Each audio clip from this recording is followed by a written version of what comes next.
Hello बच्चों, हमारे YouTube channel पर आपका स्वागत है। आज हम बात करेंगे class 10th mathematics chapter real number. ये चैप्टर रियल नंबर का बेसिक इंट्रोडक्शन वीडियो है। इस वीडियो के माध्यम से हम जानेंगे चैप्टर 1 के बेसिक कॉन्सेप्ट के बारे में। चलिए देखते हैं।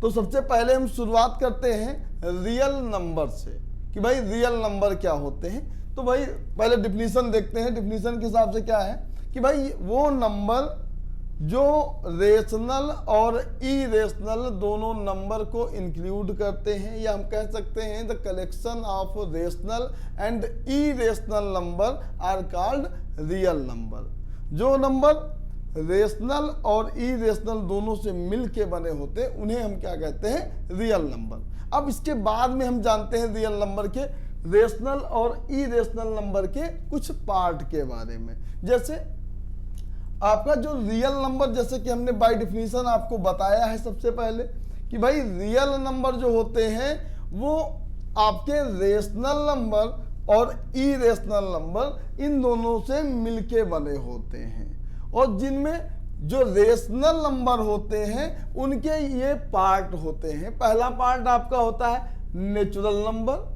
दूसरा पार्ट होता है whole number, integer, decimal number और साथ में फ्रैक्शन नंबर।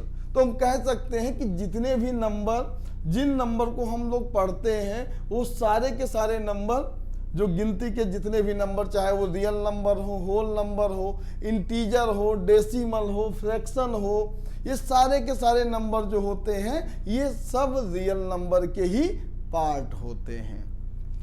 और जैसे कि हम बताएं हैं कि आपका रियल नंबर रेशनल और इरेशनल में होता है। अब हम सबसे पहले जानेंगे कि रेशनल नंबर क्या होते हैं। तो भाई आपको बाय डिफिनीशन 9th क्लास में रेशनल नंबर के बारे में अच्छे से बताया गया है कि भाई रेशनल नंबर वो नंबर होते हैं, ऐसे नंबर जिनको हम पी बाई क्यू के फॉर्म में डिफाइन कर सकते हैं, लिख सकते हैं। मतलब एनी नंबर जिनको हम पी बाई क्यू के फॉर्म में डिफाइन कर सकते हैं, लिख सकते हो, ऐसे नंबर को हम बोलते हैं रेशनल नंबर। तो भाई जरूरी नहीं कि वो नंबर आपका पहले से ही पी बाई क्यू के फॉर्म में हो। वह नंबर ऐसा भी हो सकता है, 2 भी हो सकता है, -3 भी हो सकता है, 0 भी हो सकता है। अगर 2/3 लिखा है तो ये तो पहले से पी बाई क्यू के फॉर्म का है, तो ये रेशनल नंबर तो होगा ही। लेकिन रेशनल नंबर की बाय डिफिनीशन ये कहता है कि कोई भी नंबर जिनको आप पी बाई क्यू के फॉर्म में लिख सकते हैं, रिप्रेजेंट कर सकते हैं, वो सारे के सारे नंबर क्या होते हैं, रेशनल नंबर होते हैं। जैसे ये आपका हमने एग्जांपल लिया 2। अब इस 2 को हम अगर 1 से डिवाइड कर दें, क्योंकि किसी भी नंबर को अगर आप 1 से डिवाइड करते हैं तो उस नंबर पे कोई भी फर्क नहीं पड़ने वाला। लेकिन जैसे ही आपने इस 2 को 1 से डिवाइड किया, यह पी बाई क्यू के फॉर्म का नंबर हो गया। और अगर यह पी बाई क्यू के फॉर्म का नंबर हो गया तो इसको हम कह सकते हैं कि यह एक रेशनल नंबर है। क्योंकि रेशनल नंबर की डिफिनीशन से हमें पता है कि रेशनल नंबर कहता है कि कोई भी नंबर जिनको हम पी बाई क्यू के फॉर्म में रिप्रेजेंट कर सकते हो, ऐसे नंबर को हम बोलते हैं रेशनल नंबर। बस एक कंडीशन दे दी जाती है कि भाई क्यू जो आपका जो डिनोमिनेटर होगा वह कभी 0 के इक्वल नहीं होगा। मतलब नंबर जो होगा वह पी बाई क्यू के फॉर्म में रिप्रेजेंट किया जा सकता है, लेकिन क्यू बराबर 0 नहीं होना चाहिए। ये इसकी एक कंडीशन है।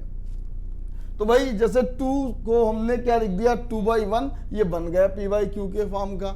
और -1 है, इसके अपान में भी हमने 1 लिख दिया। हमने बताया है कि किसी भी नंबर को अगर आप 1 से डिवाइड करते हैं तो उस नंबर की वैल्यू में कोई फर्क नहीं पड़ने वाला। लेकिन जैसे ही हम इसको 1 से डिवाइड किया, यह पी बाई क्यू के फॉर्म का हो गया। तो भाई नंबर जो पी बाई क्यू के फॉर्म का हो सकता है उसी को हम बोलते हैं रेशनल नंबर।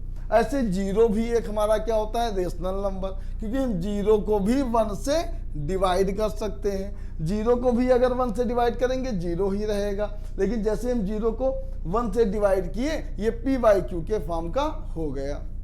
तो ये सारी कंडीशन है रेशनल नंबर की।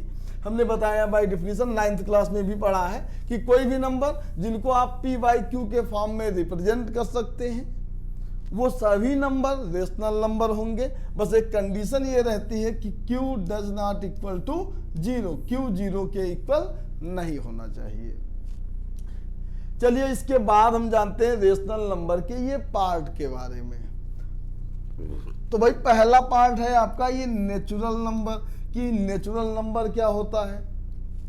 तो आपको पता होना चाहिए कि जितने भी काउंटिंग नंबर बोले तो जिनको हम काउंट कर सकें, मतलब डिफाइन करना सके। कोई अगर बंदा आपसे पूछता है भैया ये कितने नंबर हैं यहाँ पर, कितने लोग हैं यहाँ पर, या ये कोई लाइब्रेरी है वहाँ पर कितनी बुक्स हैं, या कोई क्लास है उस क्लास में कितने स्टूडेंट हैं, इन सब के बारे में अगर आपसे कोई पूछता है और आपको बताना हो कि भाई उनकी संख्या क्या है, उनके नंबर क्या है, तो जिनको हम काउंट कर सकते हैं वो सारे के सारे क्या कहलाते हैं, नेचुरल नंबर। ये जैसे 1 2 3 4 5 6 और ये रहा आपका इनफाइनाइट तक, मतलब जितने भी नंबर जिनको हम काउंट कर सकते हैं। जैसे मुझे किसी की संख्या बताना, किसी के नंबर बताना, तो हम ऐसे तो बताएंगे भाई वहाँ पर लाइब्रेरी में 1 बुक है, या क्लास में इतने 5 स्टूडेंट हैं या 10 स्टूडेंट हैं। तो जितने भी नंबर जिनको हम काउंट कर सकते हैं सारे काउंटिंग नंबर ही हमारे कहलाते हैं नेचुरल नंबर।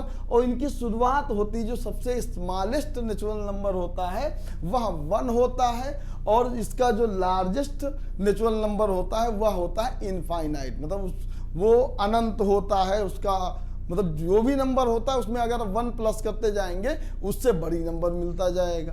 तो भाई कह सकते हैं कि स्मॉलेस्ट नेचुरल नंबर 1 होता है, लेकिन लार्जेस्ट नेचुरल नंबर का कोई पता नहीं है क्योंकि वह होता है इनफाइनाइट। तो ये होते हैं आपके नेचुरल नंबर। इसके बाद सेकेंड नंबर पे आता है आपका होल नंबर। अब जब होल नंबर की बात करता है तो आपको करना क्या है, जितने भी नेचुरल नंबर हैं वो सारे के सारे होल नंबर होते हैं। बस उस नेचुरल नंबर के आगे आपको 0 लिख देना है। मतलब 0 से अगर पहले 1 से अगर आप काउंट करते हैं नेचुरल नंबर, तो अगर नेचुरल नंबर में 0 को भी इंक्लूड कर दिया जाए तो वह नेचुरल नंबर क्या हो जाएगा, आपका होल नंबर हो जाएगा। तो भाई अब हम 0 से स्टार्ट करते हैं, 0 1 2 3 4 5 और इसके बाद इनफाइनाइट का सिंबल बना दिए। तो यहाँ पर हमने देखा कि 1 2 3 4 5 ये सारे के सारे क्या थे, नेचुरल नंबर थे। अब ये नेचुरल नंबर थे और उस नेचुरल नंबर में हमने क्या किया, बस उसके आगे 0 को इंक्लूड कर दिया। जैसे ही हमने 0 को इंक्लूड कर दिया तुरंत ये क्या बन जाएगा, आपका होल नंबर बन जाएगा। तो हम कह सकते हैं कि भाई स्मॉलेस्ट होल नंबर 0 होता है और लार्जेस्ट जो होगा वह हो जाएगा इनफाइनाइट हो जाएगा। चलिए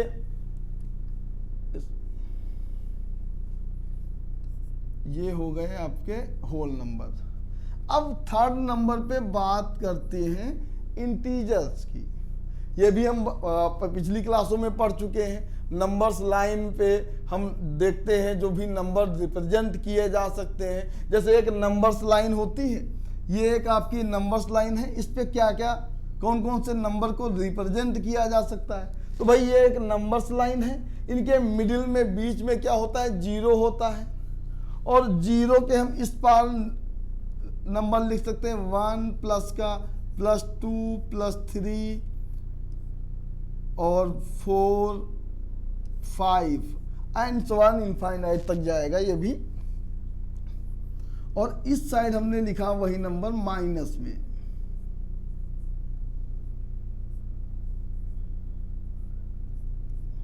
ये भी इनफाइनाइट तक जाएगा। तो भाई ये एक नंबर्स लाइन जिसपे आप रिप्रेजेंट कर रहे हैं, बीच में आप 0 को लिख रहे हैं और 0 के आप राइट साइड में प्लस वाले नंबर और लेफ्ट साइड में हमने देखा माइनस वाले नंबर। और इन सभी नंबर का जो कलेक्शन होता है, मतलब पॉजिटिव नंबर्स का और निगेटिव नंबर साथ में 0 का, इन सभी का जो कलेक्शन होता है वही कहलाता है आपका इंटीजर।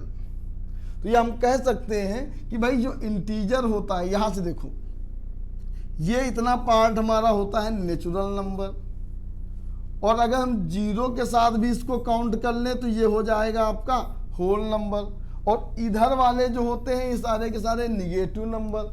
मतलब होल नंबर और निगेटिव नंबर को, इन सभी का जो कलेक्शन होगा ये कहलाएगा आपका इंटीजर। और इसमें एक चीज और देख लेते हैं थोड़ा, पहले इसको इरेज कर देते हैं।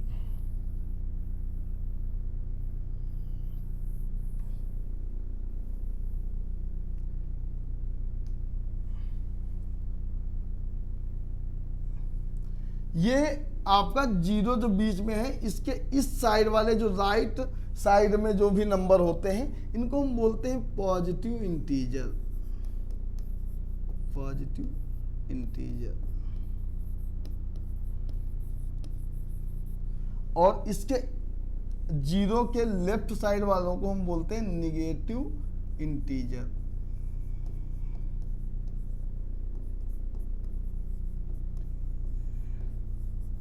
तो भाई ये पॉजिटिव इंटीजर्स हो गए और ये निगेटिव इंटीजर हो गए, और इनके बीच में हो गया जीरो। अगर इन सबको आप एक साथ इंक्लूड कर दो, इन सबका एक साथ कलेक्शन कर लो, तो वो कहलाएगा हमारा इंटीजर।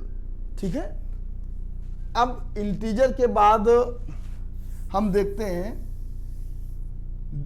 चलिए यहां लिख देते हैं, ये हो गया आपका 0 1 2 3 और ये चल गया इनफाइनाइट तक, और इस साइड में हो गया -1 -2 -3 और ये भी इनफाइनाइट तक। तो भाई ये सारा जो कलेक्शन है ये आपका कहलाएगा इंटीजर। इसके बाद आपका फोर्थ नंबर पे आता है डेसिमल नंबर।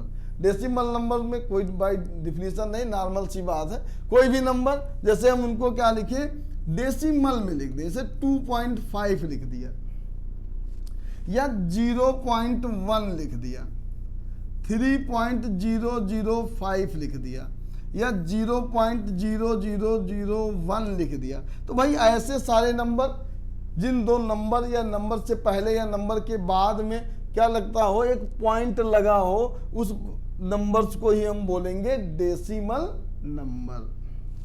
तो चाहे natural number, whole number, integer या डेसिमल नंबर, ये सारे के सारे होते हैं क्या, आपके रेशनल नंबर।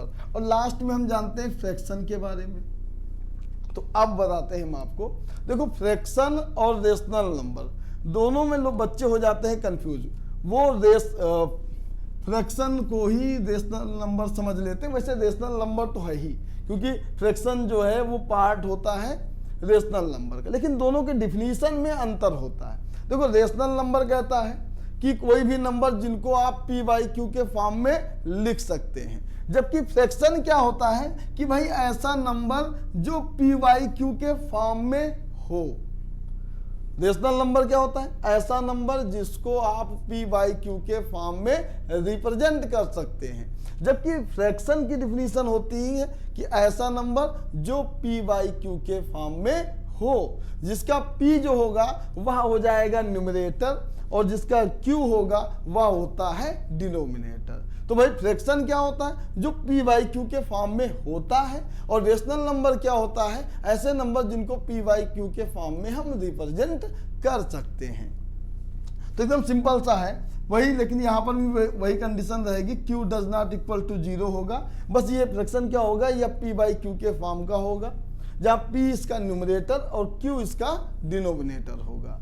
और इसके एग्जाम्पल लिख लो, 2/3, 5/9, 7/11 लिख दें, एंड सो ऑन। देखो भाई हमने जितने भी एग्जाम्पल लिखे हैं ये सारे के सारे p/q के फॉर्म में पहले से हैं, इसलिए इनको हम क्या बोलेंगे, फ्रैक्शन। इनको रिप्रेजेंट करने की कोई जरूरत नहीं। अगर रिप्रेजेंट कोई भी नंबर 2 लिखा है तो ये 2 जो होगा यह रेशनल नंबर होगा, लेकिन यह फ्रैक्शन नहीं होगा। लेकिन इसमें जितने भी नंबर ये p/q के फॉर्म में पहले से हैं तो ये फ्रैक्शन भी है और साथ में रेशनल नंबर तो है ही।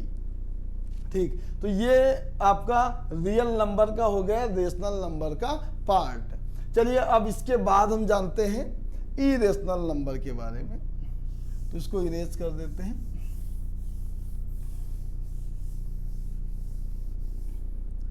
अब तो भाई इरेशनल नंबर क्या होता है, तो जैसा आपको बताया है हमने कि रेशनल नंबर ऐसे नंबर जो p बाई क्यू के फॉर्म में रिप्रेजेंट किए जा सकते हो वो रेशनल नंबर कहलाते हैं। तो इरेशनल क्या होता है, उसका जस्ट अपोजिट, ऐसे नंबर जिनको आप p बाई क्यू के फॉर्म में रिप्रेजेंट ना कर सकें, ऐसे नंबर्स को ही हम बोलते हैं इरेशनल नंबर। वो सभी नंबर जिनको आप p बाई क्यू के फॉर्म में रिप्रेजेंट ना कर सकते हो वो कहलाते हैं आपके इरेशनल नंबर कहलाते हैं। या हम कह सकते हैं ऐसे नंबर जो रेशनल नंबर ना हो वो हो जाएंगे इरेशनल नंबर। चलिए इनके भी कुछ एग्जाम्पल लिख देते हैं। जैसे आपका रूट में 2 है, रूट में 3 है, रूट में 5 है, रूट में 7 है, ऐसे नंबर।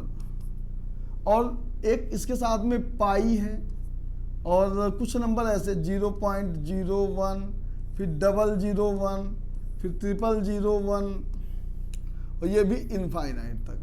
या आपका नंबर दे रखा हो 0.011, फिर 0011, 0011।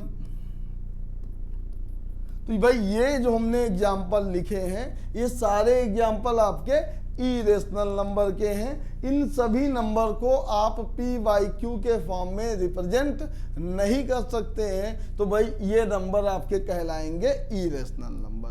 अब ये रूट वाला मैटर देख लो, तो रूट में ये वो नंबर है जो परफेक्ट स्क्वायर नहीं है। अगर हम रूट में लिख दें 4 लिख दें तो भाई 4 लिखेंगे रूट में तो ये इक्वल हो जाएगा 2, क्योंकि ये जो 4 है ये परफेक्ट स्क्वायर है।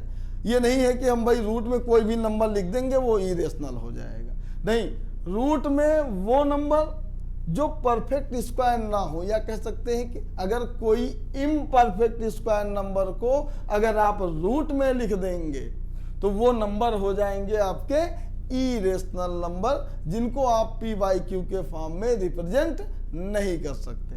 तो भाई यहाँ पर देख लो 2 है, 3 है, 5 है, ये 7 है, ये सारे के सारे क्या है, इम्परफेक्ट स्क्वायर हैं, ये परफेक्ट स्क्वायर नहीं है। जैसे आपका रूट 4 है, ये परफेक्ट स्क्वायर है क्योंकि रूट 4 की वैल्यू होती है 2।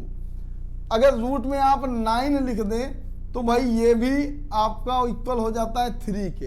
तो भाई रूट 4 हो या रूट 9 हो, रूट 1 हो, रूट 25 हो, रूट 36 हो, ये सारे के सारे नंबर होते हैं परफेक्ट स्क्वायर। और परफेक्ट स्क्वायर को अगर हम रूट में लिखते हैं तो वो इरेशनल नहीं होते हैं, वो नंबर होते हैं वो इरेशनल नहीं होते, वो होते हैं रेशनल नंबर। लेकिन जब हम रूट के अंदर क्या करते हैं, कोई इम्परफेक्ट स्क्वायर नंबर को रखते हैं तो वो सारे नंबर जो होते हैं वो इरेशनल नंबर हो जाते हैं, क्योंकि उनको हम p बाई क्यू के फॉर्म में रिप्रेजेंट नहीं कर सकते हैं। और साथ में ये पाई एक वैल्यू होती है। इस पाई की वैल्यू को कुछ लोगों के अंदर कंफ्यूजन होता है, भाई पाई की वैल्यू क्या होती है, ये 22/7 होती है।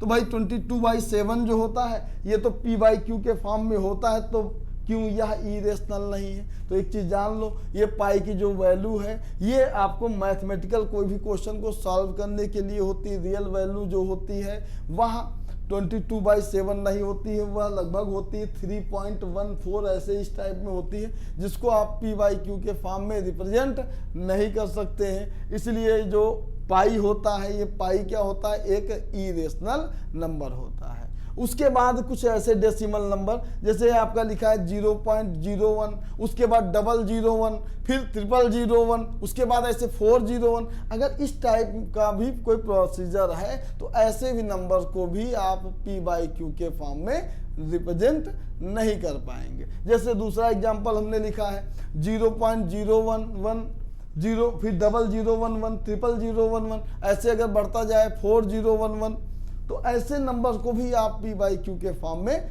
नहीं लिख सकते हैं। तो ये सारे के सारे नंबर क्या कहलाएंगे, आपके इरेशनल नंबर। तो यहाँ ये आपका पूरा का पूरा जो रियल नंबर का कॉन्सेप्ट था वो हो गया क्लियर। जैसे हमने बताया था शुरुआत में कि रियल नंबर वे रेशनल और इरेशनल दोनों नंबर से मिलके बने होते हैं। चलिए जान लेते हैं कुछ ऐसे नंबर जो रियल नंबर नहीं होते हैं। जैसे अगर आप रूट में कोई भी नंबर माइनस में लिख देते हैं, याद रखना जितने भी नंबर होते हैं सारे के सारे सभी नंबर रियल नंबर होते हैं, बस इन ऐसे नंबर जो रूट में निगेटिव में दिए हों, या कोई भी नंबर अगर रूट के अंदर है और साथ में माइनस के साथ में है तो ऐसे नंबर ही रियल नंबर नहीं होते। बाकी सारे के सारे नंबर रियल नंबर होते हैं, चाहे वो डेसिमल में हो, फ्रैक्शन में हो, और नेचुरल नंबर हो या होल नंबर हो, जैसे भी हो सारे के सारे आपके जो होते हैं वो रियल नंबर होते हैं। लेकिन रूट में अगर माइनस में कोई नंबर दे रखा है तो ये नंबर जो होंगे ये रियल नंबर नहीं होते, इनको हम बोलते हैं कॉम्प्लेक्स नंबर। इसके बारे में हम हायर क्लास में स्टडी करेंगे। चलिए अब इसके बाद देखते हैं अगला टॉपिक। हाँ, अब भाई यहाँ से आपकी शुरुआत होती है एक्सरसाइज में क्वेश्चन को सॉल्व करने से पहले। जैसे यहाँ पर पहली एक्सरसाइज जो 1.1 सॉल्व करेंगे वो सारे जो भी एक्सरसाइज 1.1 है उस एक्सरसाइज में आपका पूछा जाएगा HCF और LCM। तो भाई LCM और HCF जो भी क्वेश्चन आएंगे उनको सॉल्व करने के लिए सबसे पहले हमको जानना होगा प्राइम नंबर क्या होते हैं, क्योंकि जो भी नंबर का हमें HCF या LCM निकालना होता है, छोटी क्लासों में भी पढ़ चुके हैं कि जब भी हम HCF या LCM निकालते हैं तो सबसे पहले हम क्या करते हैं, प्राइम फैक्टर करते हैं। तो प्राइम फैक्टर करने से पहले प्राइम नंबर के बारे में जान लेते हैं। प्राइम नंबर क्या होते हैं, तो सिंपल सी भाषा में ऐसे नंबर जो भी नंबर हमने देखे सारे, चाहे नेचुरल हो या होल नंबर हो, कोई भी नंबर वो प्राइम नंबर कहलाएंगे जिनका फैक्टर, अगर हम फैक्टर करते हैं उनका फैक्टर या तो 1 आता हो या वह नंबर खुद हो, उसके अलावा कोई दूसरा नंबर उसका फैक्टर ना हो। जैसे एक एग्जांपल ले लेते हैं 5। तो भाई 5 जो होता है इसके फैक्टर होते हैं 1 और 5। अब फैक्टर क्या होता है, पहले फैक्टर के बारे में जान लेते हैं। फैक्टर कोई भी नंबर दूसरे नंबर का जो फैक्टर होता है, अगर जैसे मान लेते हैं हम कह सकते हैं कि इसे 10 है, इसका एक फैक्टर जो है वो 2 है, 10 का एक फैक्टर 2 है। तो क्यों ये 2 इस 10 का फैक्टर क्यों है, क्योंकि भाई अगर हम 2 से उस 10 को डिवाइड करते हैं तो डिवाइड करने पर इसका जो रिमाइंडर होता है वह 0 हो जाता है। तो भाई कोई नंबर फैक्टर कब होता है कि जब किसी भी नंबर का वह फैक्टर तभी होगा जब उस नंबर से उसको हम डिवाइड करें और डिवाइड करने पर उसका रिमाइंडर क्या आ जाए, 0 आ जाए, तब हम कह सकते हैं कि भाई यह इसका फैक्टर है। और यहां पर अगर हम देखेंगे जो हमने बताया कि भाई ये जो प्राइम नंबर होता है, प्राइम नंबर ऐसे नंबर होते हैं या ये 1 से डिवाइड होंगे, क्योंकि भाई 1 जो है कॉमन नंबर होता है, ये किसी भी नंबर को डिवाइड कर सकता है। और दूसरा कि वह नंबर खुद से तो डिवाइड हो ही जाएगा, मतलब कोई जितने भी नंबर होते हैं वो 1 से डिवाइड हो सकते हैं और खुद से भी डिवाइड हो सकते हैं। और अगर वह खुद से और 1 के अलावा किसी दूसरे नंबर से डिवाइड ना हो तो ऐसे नंबर्स को हम बोलेंगे प्राइम नंबर। जैसे आपका 5 हो गया, 3 सिर्फ और सिर्फ डिवाइड होता है 1 से, और या डिवाइड होता है या 3 से। या आप 11 ले लो, 11 भी 1 से डिवाइड होगा और या 11 खुद से डिवाइड होगा, और किसी भी नंबर से ये डिवाइड नहीं होते हैं। तो ऐसे सारे नंबर ही कहलाते हैं प्राइम नंबर। जैसे कुछ एग्जांपल लिख देते हैं प्राइम नंबर के। ये आपका पहला 2, 3, 5, 7, 11, 13, 17, 19 भी होता है, और 29 एंड सो ऑन इनफाइनाइट तक जाएंगे। तो भाई ये जो हमने एग्जांपल सारे लिखे हैं सारे प्राइम नंबर के एग्जांपल हैं। ये नंबर जो है ये तो ये खुद से डिवाइड होते हैं या 1 से डिवाइड होते हैं।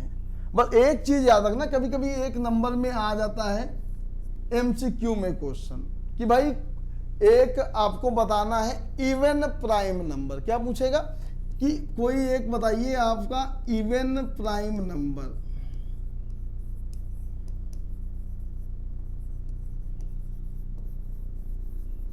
जब भी ये क्वेश्चन पूछा जाए कि एक आपको डिफाइन करना है इवन प्राइम नंबर, तो जान लो सिर्फ और सिर्फ 2 ही एक ऐसा नंबर होता है जो इवन भी है और साथ में वह प्राइम नंबर भी है। तो सिंगल एक ऐसा नंबर है 2 जो इवन है और प्राइम नंबर है। बाकी कोई भी जो इवन नंबर है वो प्राइम नंबर नहीं होते हैं। सिर्फ और सिर्फ 2 ही एक ऐसा नंबर है जो इवन भी है और प्राइम नंबर भी है।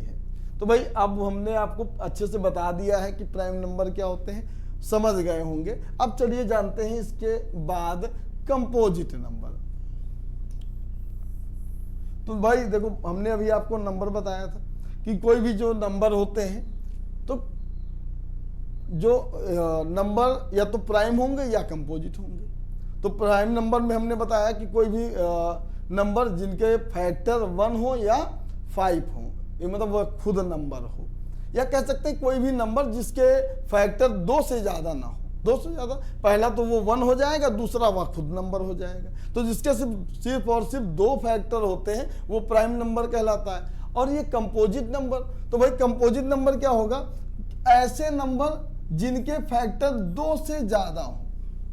कोई भी नंबर जिसके भी फैक्टर 2 से ज्यादा होंगे वो नंबर क्या कहलाएंगे, कंपोजिट नंबर। जैसे 4 लिख दें, 6 लिख दें, 9 लिख दें या 12 लिख दें। अब देखेंगे 4 किससे किससे डिविजिबल होता है,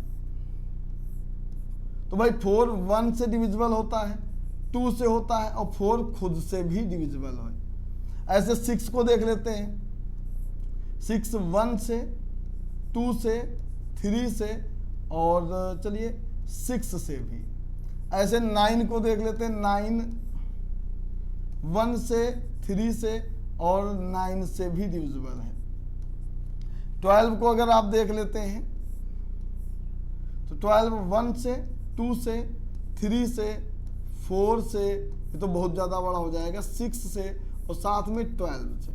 तो ये सभी नंबर जिनको हम जितने भी नंबर लिखे हैं, चाहे 4 लिखा हो, 6 लिखा हो, 9 लिखा हो, 12 लिखा हो, तो हमने यहाँ पर एक चीज़ देखा है कि इन सभी नंबर के 2 से ज़्यादा फैक्टर हैं। जैसे इससे पहले हमने बताया था ये प्राइम नंबर, तो जितने भी प्राइम नंबर हमने लिखा था इनमें सिर्फ और सिर्फ 2 फैक्टर हैं, एक तो 1 और दूसरा वह खुद का नंबर। लेकिन कंपोजिट नंबर क्या होते हैं, हमने देखा कि कंपोजिट नंबर के जो फैक्टर होते हैं वह 2 से ज्यादा होते हैं। जैसे पहला तो 1 तो फिक्स है, दूसरा वो नंबर खुद होगा और साथ में अगर कोई तीसरा भी उसका फैक्टर है तो जैसे ही 2 से ज्यादा उनकी संख्या हो जाएंगी वो नंबर क्या हो कहलाएंगे, कंपोजिट नंबर। ठीक है, चलिए अब इसके बाद जानते हैं फंडामेंटल थ्योरम। अब जान लेते हैं फंडामेंटल थ्योरम ऑफ अरिथमेटिक के बारे में। क्या होता है कि भाई एवरी नंबर ग्रेटर देन 1, कोई भी नंबर जो 1 से ग्रेटर देन है can be written uniquely as the product of prime number. इन्होंने बताया है कि भाई कोई भी नंबर जो 1 से ग्रेटर देन नंबर है उसको हम प्राइम नंबर के प्रोडक्ट के फॉर्म में लिख सकते हैं। और साथ में एक यूज किया इन्होंने यूनिकली, मतलब ये नहीं कि उसको हमने जैसे प्राइम फैक्टर में लिखा, एक बार जैसे लिखा उसके बाद दोबारा अगर हम लिखे तो उसको दूसरे तरह से भी लिख सकते हैं, ऐसा संभव नहीं है। कोई भी नंबर जैसे मान लो हमने 12 लिखा, तो अगर हम 12 नंबर को इनको लिखना चाहें प्राइम फैक्टर के रूप में, तो भाई जब हम 12 को प्राइम फैक्टर के रूप में लिखना चाहेंगे तो हम सबसे पहले क्या करेंगे, 12 के प्राइम फैक्टर करेंगे। चलिए करते हैं। तो भाई पहले ये 2 से करते हैं, 6 हो जाएगा, फिर 2 से करेंगे 3 हो जाएगा और 3 से करेंगे 1 हो जाएगा। अब हम देखो 12 को लिख सकते हैं क्या, 2 × 2 × 3। तो भाई देखो ये नंबर था 12, ये 12 एक नंबर था और इस 12 नंबर को हमने क्या किया, प्राइम नंबर के प्रोडक्ट के फॉर्म में लिख दिया। और जैसा हमने 12 को ये लिखा 2 इंटू 2 इंटू 3, एक बार ये लिख दिया, ये फिक्स है। चाहे आप 1000 बार इसके प्राइम फैक्टर करें, ये सिर्फ और सिर्फ ऐसे ही लिखा जा सकता है। या हम अगर चाहे तो ऐसे भी लिख सकते हैं 2 की पावर 2 इंटू 3। बात दोनों का मतलब सेम ही होता है। इसके अलावा आप दूसरा कोई भी मेथड उसका यूज नहीं कर सकते, दूसरा कोई इसका प्राइम नंबर नहीं होगा। यह फिक्स है, एक जैसा यूनिक है, उसी यूनिक प्राइम फैक्टर होता है जिसका सिर्फ सिंगल एक जैसा प्राइम फैक्टर होता है। यही कहती है फंडामेंटल थ्योरम ऑफ अरिथमेटिक कि भाई कोई भी नंबर ले लो, चाहे हम ले लेते हैं 36, चलिए 30 ले लिया, 2 से डिवाइड किया ये 15 आया, फिर 3 से डिवाइड किया 5 आया, 5 से किया 1 आया। तो भाई अब 30 को हमने लिखा, तो भाई इसको हम ऐसे लिख सकते हैं 2 इंटू 3 इंटू 5। तो हमने 30 को लिख दिया इस प्राइम नंबर के, देखो जितने भी नंबर सारे के सारे क्या है, प्राइम नंबर है, और एक किस फॉर्म में है, प्रोडक्ट फॉर्म में है। तो इस 30 को एक यूनिक प्राइम नंबर के प्रोडक्ट फॉर्म में लिख दिए हैं। यही कहती है फंडामेंटल थ्योरम कि भाई कोई भी नंबर होगा जो 1 से ग्रेटर देन नंबर होगा, उस नंबर को हम प्राइम नंबर के प्रोडक्ट के फॉर्म में लिख सकते हैं। चलिए आगे बढ़ते हैं। अब आते हैं काम की बात पे कि भाई HCF और LCM हम कैसे निकालेंगे, यूज करके प्राइम फैक्टर वाला मेथड का यूज करके हम कैसे HCF या LCM को फाइंड आउट करेंगे। चलिए इसके लिए हम कुछ एग्जांपल ले लेते हैं। जैसे पहला हमने एग्जांपल ले लिया 12 और 48, एक ये हो गया। दूसरा कोई एग्जांपल ले लेते हैं 21 और 30, 2 क्वेश्चन ले लिए हैं। अब इन 2 क्वेश्चन को से हम क्या करेंगे, HCF और LCM फाइंड आउट करेंगे। और कौन सा मेथड का यूज करेंगे, prime factor method. Prime factor method मतलब कि कोई भी नंबर, सबसे पहला उस नंबर को हम प्राइम फैक्टर में लिखें। जैसे अभी हमने फंडामेंटल थ्योरम में बताया कि कोई भी नंबर होता है उस नंबर को हम प्रोडक्ट ऑफ प्राइम फैक्टर के रूप में लिख सकते हैं। तो भाई जो भी नंबर आपके गिवन है इनको हम क्या करेंगे, प्रोडक्ट ऑफ प्राइम फैक्टर के रूप में लिखेंगे। उसके बाद HCF और LCM निकालेंगे। जैसे ये 12 हुआ तो इसका हम फैक्टर करते हैं, तो 12 2 6 जा 12 होगा, 2 3 जा 6 और 3 1 जा 3। तो भाई हम 12 को लिख दिए 2 इंटू 2 इंटू 3। ऐसे ही हम 48 के फैक्टर कर लेते हैं। ये 2, ये 12 आएगा, 2 किया 6 आया, 2 से किया 3 आया और 3 1 जा 3 आ गया। चलिए हम 24 के भी फैक्टर लिख देते हैं। ये हो जाएगा 2 इंटू 2 इंटू 2 और इंटू में आ गया 3। अब बात करते हैं, सबसे पहले निकालते हैं क्या, HCF। HCF होता है हाईएस्ट कॉमन फैक्टर। इसका हम देखेंगे कि भाई इन दोनों नंबर का जो हम इन नंबर को हम प्रोडक्ट ऑफ प्राइम नंबर में लिखे हैं, इन दोनों नंबर का भाई हाईएस्ट कॉमन फैक्टर क्या है, कि कौन सा नंबर ऐसा है जो दोनों में ज्यादा से ज्यादा कॉमन हो सकता है। तो भाई पहले देखें कि इन 2 नंबर में पहला देखा मैचिंग हो गया 2 और 2, दोबारा एक 2 और मैच कर गया और साथ में एक 3 भी मैच कर गया। और इनसे ज्यादा आप कोई और दूसरा नंबर कॉमन नहीं ले सकते। तो भाई ये दोनों 2 2 और 3 ये हो गया इन दोनों में कॉमन फैक्टर। तो हाईएस्ट कॉमन फैक्टर यही रहेगा 2 2 और 3। तो इनका जो HCF हो जाएगा, HCF ऑफ 12 एंड 24, जो 2 नंबर है उनका HCF हो जाएगा, जो जिसपे आपने गोला बनाया है, इन नंबर को लिख लेंगे, प्रोडक्ट फॉर्म में लिखेंगे और मल्टीप्लाई कर देंगे। तो 2 2 जा 4, 4 3 जा 12। तो 12, इस 12 और 48 का क्या हो जाएगा, प्राइम फैक्टर। यहाँ थोड़ा गड़बड़ कर दिए प्राइम फैक्टर में, भाई एक मुझे लग रहा था किया क्या है हमने, ये 48 को हम 24 समझ लिए थे, ये 48 है भाई। कर लेते हैं थोड़ा और, तो ये 24 आएगा, फिर 12 होगा, फिर 6 होगा, फिर 2, फिर 3 और 3 बन जा 3 होगा। तो भाई एक नंबर और बढ़ गया आएगा। 2 यहाँ पर कितनी टाइम्स हो जाएगा, 4 टाइम्स हो जाएगा। एक 2 और प्रोडक्ट फॉर्म में लिख देते हैं। चलिए अब इसका ये कंप्लीट हो गए। वहां हमने 24 लिखा भी है, जबकि वहां 48 था। चलिए इसको सही कर लेते हैं।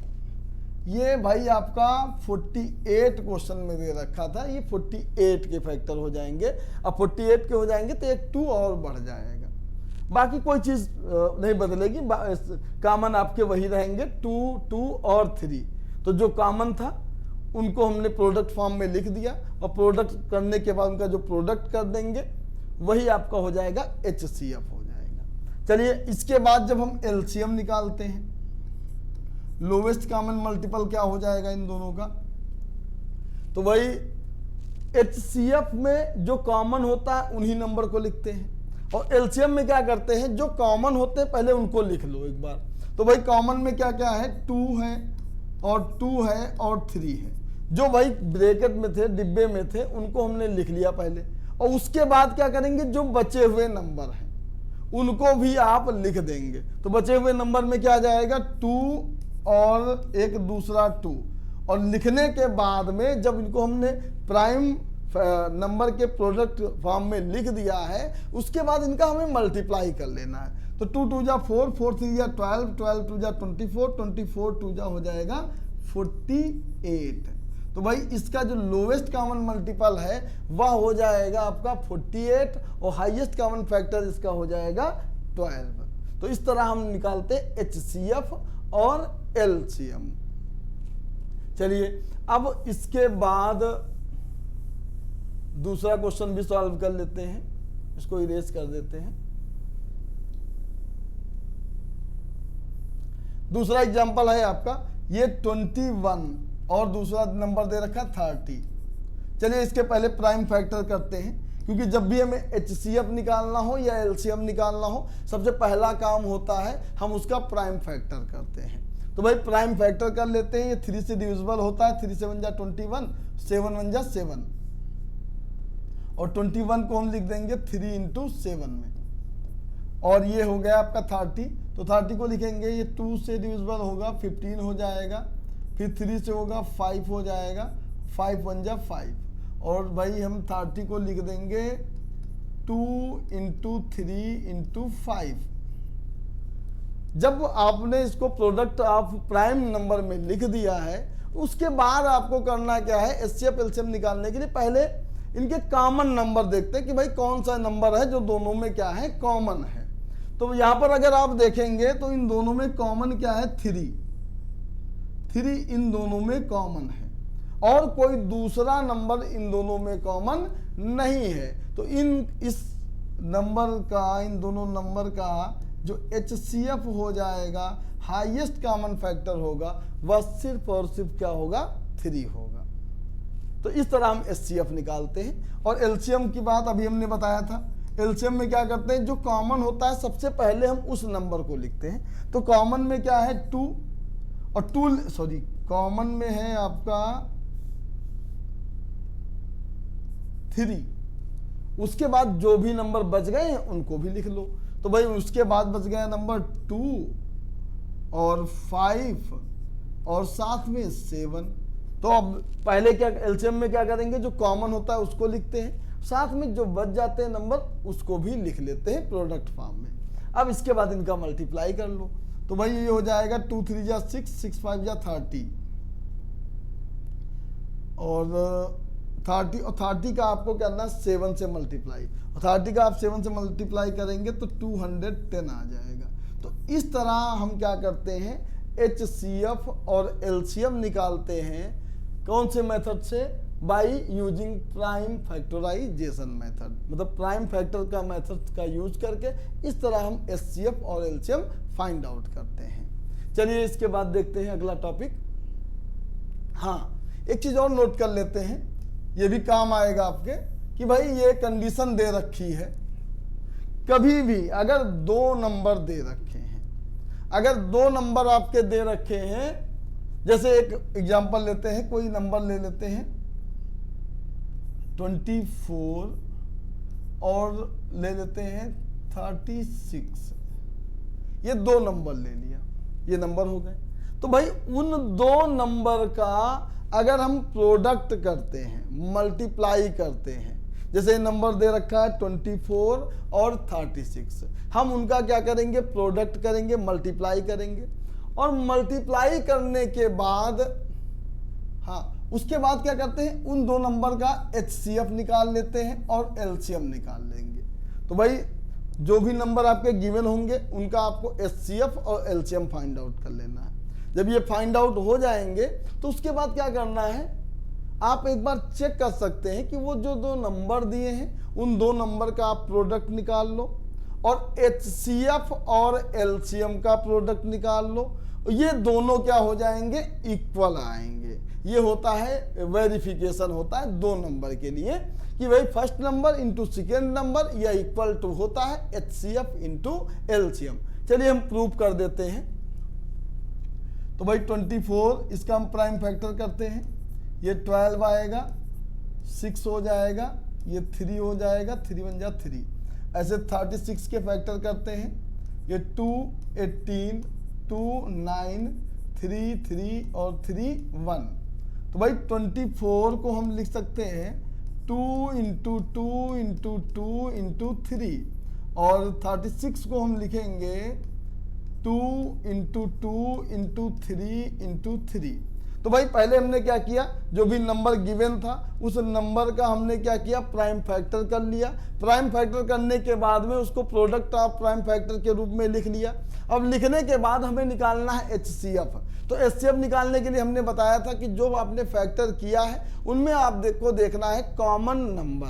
तो भाई यहाँ पर हम देख लेते हैं कॉमन नंबर। पहला आपका आ जाएगा 2, दूसरा नंबर हो जाएगा 2, तीसरा ये नंबर हो जाएगा आपका 3। तो कॉमन में 2 2 और 3 मिल गया।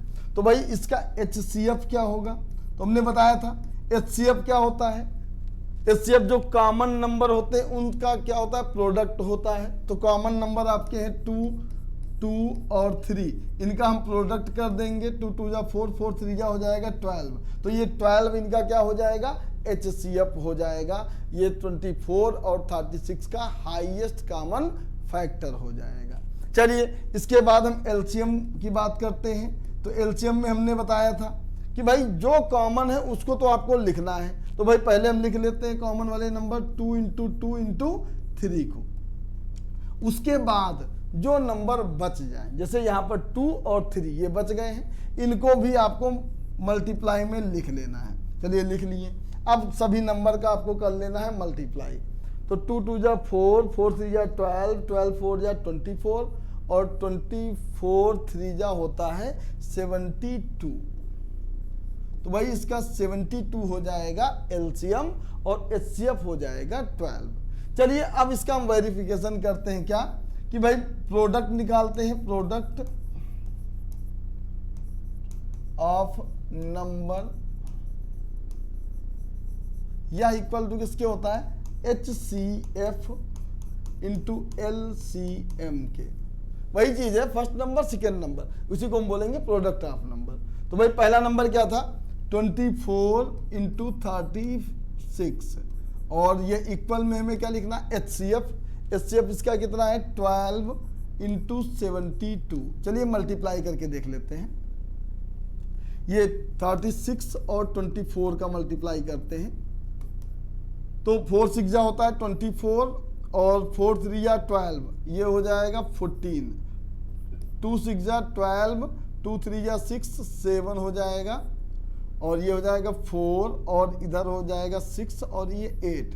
तो भाई 24 और 36 का हमने मल्टीप्लाई किया तो ये आया आपका 864।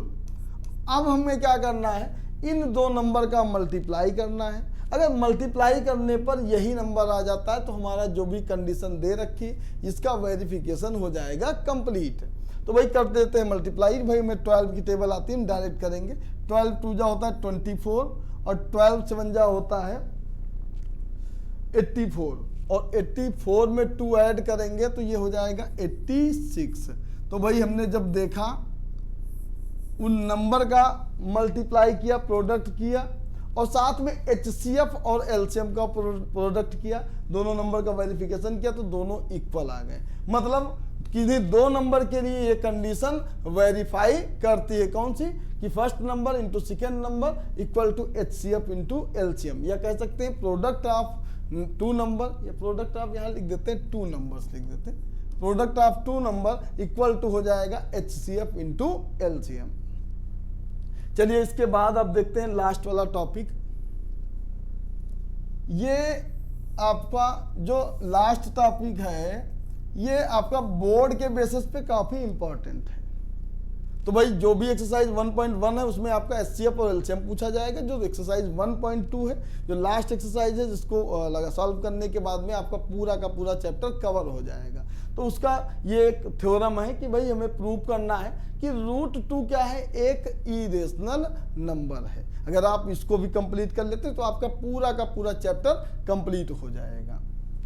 चलिए अब हमें प्रूव करना है √2 को एक इरेशनल नंबर। तो इरेशनल नंबर प्रूव करने से पहले हम आपको बता देते हैं कि भाई इस √2 को इरेशनल प्रूव करते समय हमें कुछ चीज़ों को ध्यान में रखना। पहला कि हम इसको प्रूव करेंगे कंट्राडिक्शन मेथड से। कंट्राडिक्शन मेथड क्या होता है कि कोई भी नंबर जिसको हम कुछ लेट करते हैं, जो एज्यूम करते हैं, और एज्यूम जो हमने किया है जब हमने उसको सॉल्व किया, कुछ स्टेप में सॉल्व किया, तो सॉल्व करने के बाद में ये आ जाए कि भाई जो हमने एज्यूम किया है वो रॉन्ग हो जाए। मतलब जैसे हमने इसको कुछ भी लेट किया और लेट करने के बाद जब हमने सॉल्व किया पता चला कि भाई जो हमने लेट किया था, जो हमारा एज्यूम्पशन था, जो हमने माना था उसको, वो क्या हो गया, रॉन्ग हो गया। और जैसे ही आपका एज्यूम्पशन रॉन्ग हो जाएगा कंट्राडिक्शन क्या हो जाएगा, एराइज हो जाएगा।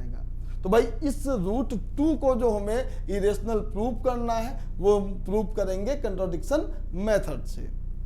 तो यहाँ होगा क्या कि इस √2 को जैसे हमें इरेशनल प्रूव करना है तो हम क्या करेंगे, एज्यूम कर लेंगे कि ये √2 क्या है, एक रेशनल नंबर है। अब इसको पहले हमने एज्यूम्पशन में अपने जो भी एज्यूम्पशन था हमारा उसमें हमने लेट किया कि भाई ये एक रेशनल नंबर है। और जब हम उसको सॉल्व करेंगे, सॉल्व करने के बाद आएगा कि भाई जो हमारा एज्यूम्पशन था वो रॉन्ग हो गया। और जैसे ही हमारा एज्यूम्पशन रॉन्ग हो जाएगा कंट्राडिक्शन क्या हो जाएगा, एराइज हो जाएगा। और कंट्राडिक्शन जैसे ही एराइज होगा, कंट्राडिक्शन का मतलब होता है हिंदी में विरोधाभास, मतलब जो आपने लेट किया उसका उल्टा आ जाना, उसी को हम बोलते हैं कंट्राडिक्शन। तो भाई हमने लेट किया, एज्यूम्पशन किया कि भाई √2 क्या है, एक रेशनल, और जब हमने कुछ स्टेप सॉल्व किया तो उसका विरोधाभास आ गया, कंट्राडिक्शन आ गया कि भैया ये जो आपने लेट किया था वो गलत है। तो भाई ये √2 जो हमारा एज्यूम्पशन जो हमने एज्यूम किया था वो रेशनल नहीं रहेगा। और जैसा कि हमने अपने इंट्रोडक्शन में पहले शुरुआत में ही बताया था कि कोई भी नंबर जो रेशनल नहीं होता वह इरेशनल हो जाएगा। इस तरह ये √2 प्रूव हो जाएगा कि ये क्या है, एक इरेशनल नंबर। चलिए अब करते हैं क्वेश्चन को। तो भाई सबसे पहले हम क्या लिखेंगे, लेट अस एज्यूम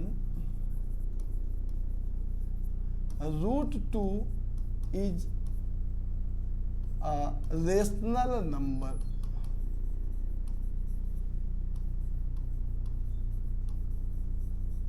तो भाई हमने लेट कर लिया कि भाई √2 क्या है, एक रेशनल नंबर है। अगर रेशनल नंबर है तो हम √2 को लिख सकते हैं P/Q के फॉर्म में। तो हमने इसको लिख दिया कि भाई √2 जो है यह इक्वल है A/B के, A/B के लिख दिया। अब इसके बाद जो मैं ये ब्रैकेट में लिखने जा रहा हूं इस बात को एकदम ध्यान में रखना, क्योंकि जो हम ब्रैकेट में लिखेंगे यही आपका कंट्राडिक्शन एराइज करेगा, विरोधाभास एराइज करेगा। क्या कि भाई यहां पर लिख देंगे where A and B are coprime number. अब यहां पर हमने क्या जो दिखाया कि भाई √2 एक रेशनल नंबर है और साथ में उसको हमने लिखा कि भाई √2 इक्वल टू A/B, और यहाँ लिख दिया कि ए और बी क्या है, एक को प्राइम नंबर होते हैं। अब जिसको नहीं पता वो जान ले कि भाई को प्राइम नंबर क्या होते हैं, तो जान लो को प्राइम नंबर ऐसे दो नंबर होते हैं जिनका HCF जो हाईएस्ट कॉमन फैक्टर होता है वह 1 होता है। 1 के अलावा कोई दूसरा नंबर उसका कॉमन फैक्टर नहीं होता है, और ऐसे नंबर्स को हम बोलते हैं को प्राइम नंबर। या हम कह सकते हैं कि ऐसे दो नंबर जिनका कोई कॉमन डिविजिबल ना हो, मतलब किसी सेम नंबर से वो डिवाइड ना करते हो।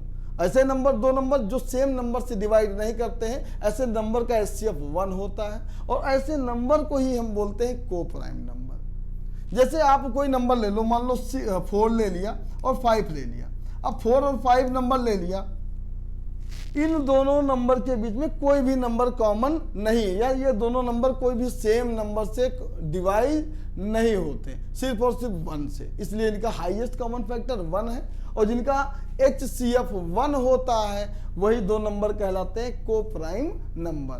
तो भाई हमने लेट किया जो कि भाई ए और बी क्या है, को प्राइम नंबर। चलिए इसके बाद लिखते हैं क्या, ये b इधर डिवाइड कर रहा है, इधर हो जाएगा √2b हो जाएगा, और ये इक्वल टू a हो जाएगा। √2b इक्वल टू a हो गया। इसके बाद हम क्या करेंगे, स्क्वायर करेंगे। स्क्वायर क्यों करेंगे, इसका रूट हमें हटाना है, तो लिखेंगे क्या, स्क्वायरिंग ऑन बोथ साइड, दोनों साइड स्क्वायर करते हैं, तो √2b का होल स्क्वायर इक्वल टू हो जाएगा a स्क्वायर, और ये आ जाएगा आपका 2b square equal to a square. अब यहां देखो यहां क्या आया कि भाई 2b स्क्वायर इक्वल टू आ गया a स्क्वायर। जब ये ऐसा आ जाए, आपको पता होगा जैसे आपका लिखा हो 4x इक्वल टू मान लो 8 लिखा हो, यहाँ x के साथ में जो मल्टीप्लाई करता है वो 8 को क्या करता है, डिवाइड करता है। वो 8 को क्या करता है, डिवाइड करता है। तो यहाँ ऐसा लिखा है 2b square equal to a square. इसका मतलब क्या होगा, या 2 जो होगा वो a स्क्वायर को क्या करेगा, डिवाइड करेगा। तो भाई यहां लिख देंगे क्या कि 2 divides a square, 2 divides a square. या हम एक चीज और लिख सकते हैं कि a square is divisible by 2। अगर 2 a स्क्वायर को डिवाइड करता है तो इसका मतलब क्या होगा कि a स्क्वायर 2 से डिविजिबल है। तो यहां लिख सकते हैं क्या कि a square is divisible by 2।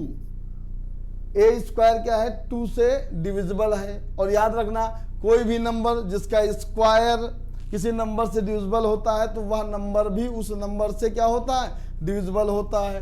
तो यहां पर हम लिख देंगे therefore a is also divisible by 2। तो भाई पहले तो हमने ये 2b स्क्वायर लिखा था, इसके इक्वल में a स्क्वायर लिखा था, इसलिए हमने लिख दिया कि भैया ये जो b स्क्वायर के साथ में जो 2 मल्टीप्लाई कर रहा है, यह इधर लेफ्ट हैंड साइड में, सॉरी राइट हैंड साइड में जाके 2 को क्या करेगा, डिवाइड करेगा।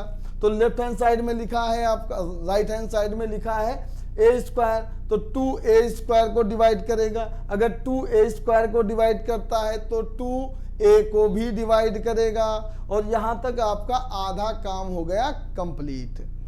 चलिए इसके बाद हम क्या करते हैं, इसके बाद एक चीज और लेट कर लेते हैं, late a equal to 2c। अच्छा जो ये आया था ना, इसको इक्वेशन नंबर 1 बना दो आप।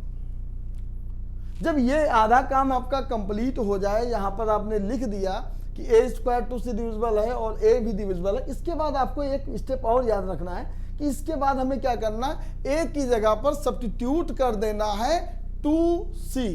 तो यहां पर लिखे, हमने लेट कर लिया कि भाई a इक्वल टू 2c, और जो a की वैल्यू है इसको आपको सब्स्टिट्यूट करना है इक्वेशन 1 में। तो भाई यहां लिखेंगे क्या, put the value of A in equation first.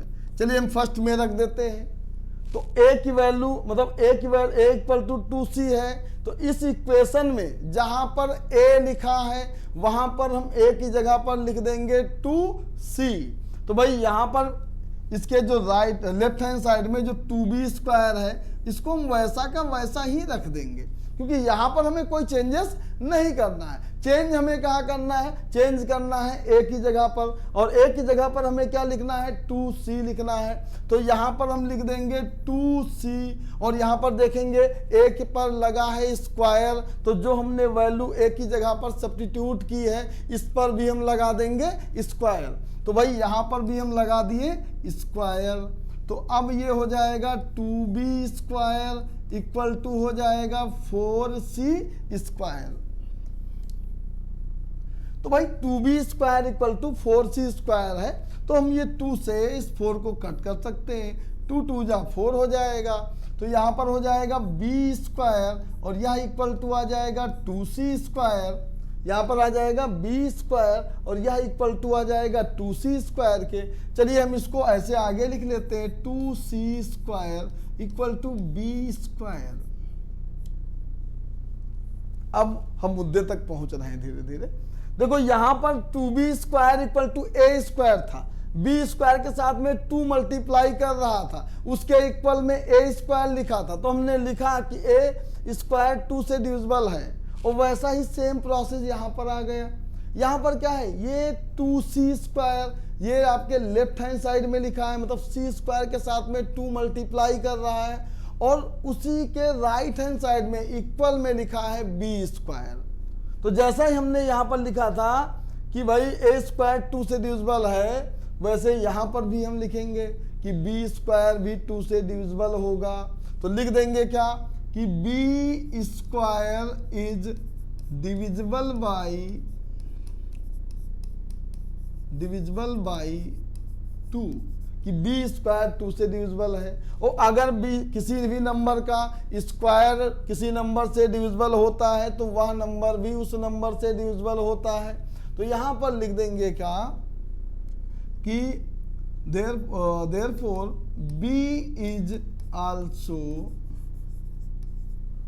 Divisible by 2। अब हमने यहां लिख दिया कि b भी 2 से डिविजिबल है। अब जैसे ही देखा यहां पर कि पहले हमने दिखाया, थोड़ा कलर चेंज कर देते हैं इसका, ये दिखाया कि a 2 से डिविजिबल है, और यहां पर दिखाया हमने कि b भी 2 से डिविजिबल है, और a और b दोनों के दोनों 2 से डिविजिबल हो गए, मतलब इन दोनों का एक सेम कॉमन फैक्टर हो गया। क्योंकि भाई कोई नंबर अगर किसी नंबर से डिविजिबल होता है, कोई दो नंबर अगर सेम नंबर से डिविजिबल होता है, तो इसका मतलब उन दोनों के बीच में वह कॉमन फैक्टर है। तो इन दोनों के बीच में कॉमन फैक्टर क्या है, 2, क्योंकि ये दोनों नंबर 2 से डिविजिबल हो गए हैं। और जैसे ही इन दोनों के बीच में कॉमन फैक्टर मिला, हमारा जो एज्यूम्पशन था वह रॉन्ग हो गया। क्यों? क्योंकि हमने इनको क्या लेट किया था, हमने इनको लेट किया था को प्राइम नंबर, और को प्राइम नंबर का कोई भी कॉमन फैक्टर नहीं होता है या कॉमन डिविजिबल नहीं होता है। लेकिन ए और बी दोनों नंबर का जब हमने इसको सॉल्व किया तो पता चला कि इन दोनों का एक कॉमन डिविजिबल है, वह 2 है। अगर इनका कॉमन डिविजिबल 2 है तो यहाँ पर हमारा एज्यूम्पशन हो गया रॉन्ग। चलिए इसके बाद हम लिख देते हैं क्या,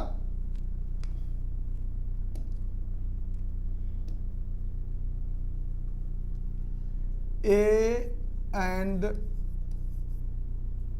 B have common factor 2। हमने लिख दिया भैया कि A और B का कॉमन फैक्टर 2 है। अगर इन दोनों का कॉमन फैक्टर 2 है तो मतलब ए और बी को प्राइम नहीं होंगे। अगर को प्राइम नहीं होंगे तो यहाँ कंट्राडिक्शन एराइज हो जाएगा। इसके बाद आपको लास्ट वाली लाइन लिख देना है, ये काफ़ी इंपॉर्टेंट है, इसको भी ध्यान देना है। अगर आप टोटल ऐसा कर देते तो आपको पूरा का पूरा नंबर मिल जाएगा। तो इसके बाद लिखेंगे सो दिस contradiction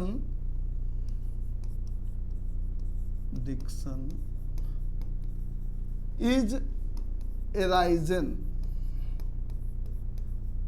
ये कंट्राडिक्शन एराइज हुआ, विरोधाभास उत्पन्न हुआ, क्योंकि बिकॉज ऑफ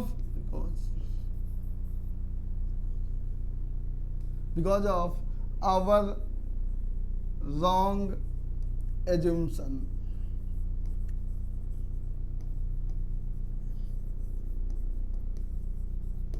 यहां बता दिया कि भैया ये कंट्राडिक्शन, यह विरोधाभास उत्पन्न हुआ है।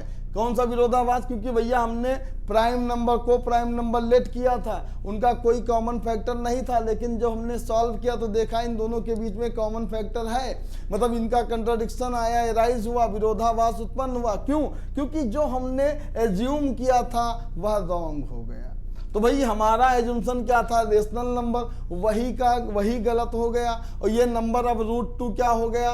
रेशनल नहीं रह गया। और जैसे ही यह रेशनल नहीं रह गया, यह हो जाएगा इरेशनल। तो लास्ट में आपको लिख देना है therefore √2 is an irrational number.